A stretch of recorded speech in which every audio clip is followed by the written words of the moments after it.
Hi, this time round we're looking at the work of WIRES, which stands for Wildlife Information, Rescue and Education Service. So Janelle, what's the role of WIRES? WIRES' role is to rescue, rehabilitate and release wildlife in New South Wales and has been around since the 1980s. Who funds WIRES and what is the money used for?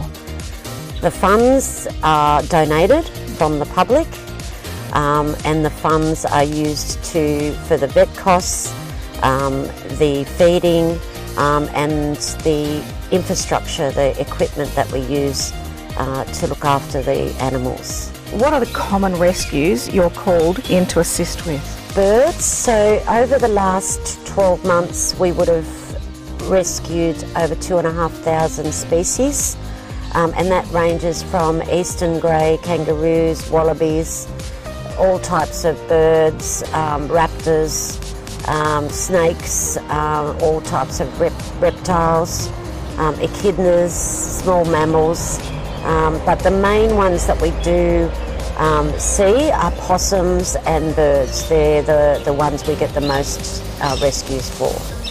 So Janelle, what have we got here? This is a rescue basket that we all the volunteers carry in their cars. It's what we use for a lot of the species that we have to rescue. These were actually made by one of the local men's sheds, which is great if you have a bird that is able to perch. They're much more comfortable if they have something to hang on to. And then in the baskets we generally have a pillowcase, a towel, something to be able to grab the bird with or rescue the bird with, just to save being bitten, for instance, and also to calm them down. These covers have been made by some lovely people and we always need more of these. If there's people out there that would like to do some sewing for us, we're always in need for our baskets, covers for our baskets and also pouches and carry bags for our joeys. So what do the covers do? Is it to stop? So the cover is to protect the feathers, particularly of birds, and also it gives whatever's in there. It's our motto is warm, dark, quiet.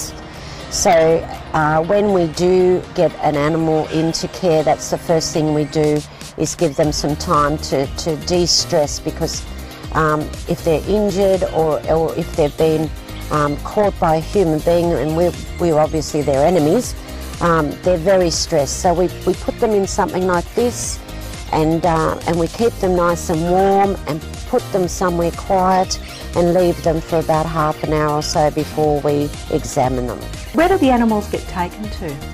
So once the animals are rescued, they are assessed, and if need be they're taken to one of our wonderful local vets to be examined, and then if they need rehabilitation they go to many of the volunteers in this area have got facilities to look after different species depending on what they are. So, you know, the aviaries and depending on the area that the animal came from as well.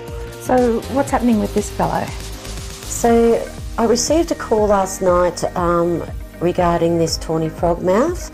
So he was found on the road just near Tomican, and the lovely member of the public brought him to my house, and we assume that he was hit by a car. So he's being assessed at the moment to see whether he can fly or not. He will be flight tested in one of our bigger aviaries this afternoon, and if he's able to fly and he has no other injuries, we'll be able to take him back to where he came from, which is very important, as he may have a family waiting for him. And how do people get involved? How do they find out more about what they need to do?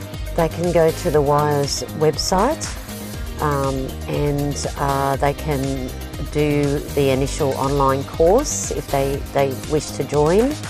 And then we have a workshop on the 1st of October at the Botanical Gardens in Batemans Bay. If you'd like to, once you finish the online course, you can then participate in the workshop. And then you're buddied up with more experienced volunteers. You're not just thrown in the deep end, and then you decide for yourself what you would like to do. So we have volunteers that do rescue, caring, but we also have rescuers, volunteers that do mealworms for us. They grow the mealworms for us. They do the sewing for us. They'll transport. It just depends on your lifestyle and what suits you. And can I just say that it's a wonderful way to make friends if you're moving to the area, or if you've been here a while and you'd like to make some more friends.